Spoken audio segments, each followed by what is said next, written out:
How many countries are there in the world? Sounds like a pretty easy question to answer, right? Wrong!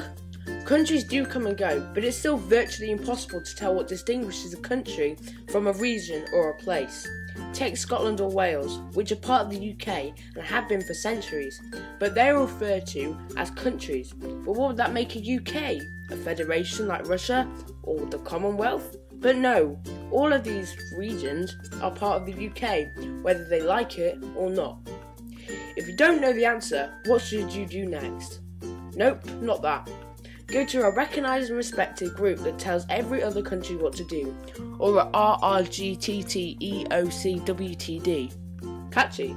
The UN, of course. The UN should totally be called that. They will say 193, which is what you'll hear as the lowest estimate in this subject. However, the large list of the UN still doesn't include Palestine and their claimed territory of the West Bank and Gaza. The main reason why is someone cannot simply plant a flag on a sand dune, this being in the Middle East, and proclaim it as their own country, which kind of rules out my entire plan of world domination, as this breaks the rule of almost every single UN charter. Instead, they must go through a meticulous and incredibly tricky process of unification, which basically boils down to the UN Security Council, which is made of 13 countries that serve 2 years each on this place, and the Big Five, 5 of the most powerful countries in the world, which are the UK, the US, France, Russia and China. The last 5 all have veto power, which means they can stop any resolution from passing, even if all 17 other countries agree with it.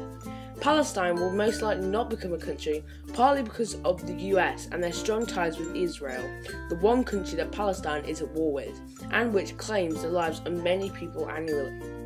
Also, Palestine technically has no actual claim to its land. Sure, the West Bank and Strip were ceded to them, kind of. Israel still sees the land as hers and she won't let go. However, recently, Fatah, the previous leaders of the Bank, and Hamas, the leaders of Gaza, signed a Unitarian Partnership deal which allowed them to become one state. At least it's one step towards a peaceful solution to this complicated problem.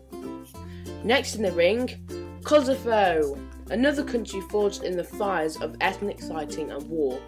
Like the Second World War, created and destroyed previous countries, so did the Bosnian War, because of the ethnic tensions in the region because of the Bosniaks, Croats, Serbs and Kosovars. At the making of this video, 108 countries agreed with Kosovo, but crucially, China and Russia don't. China doesn't because it disagrees with the unilateral independence and says that countries can be prevented from achieving independence even while under repressive situations. Cough cough to bear. Russia, which has strong ties with Serbia, seems familiar, sees Kosovo's independence completely illegal and continues to recognise Kosovo as a part of Serbia.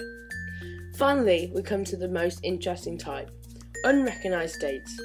These are Abkhazia, South Ossetia, the Nagorno-Karabakh Republic, and Transnistria. All of these countries are barely recognised, but still consider themselves independent entities. However, ultimately what makes a country is what other countries, importantly these 5, think about it.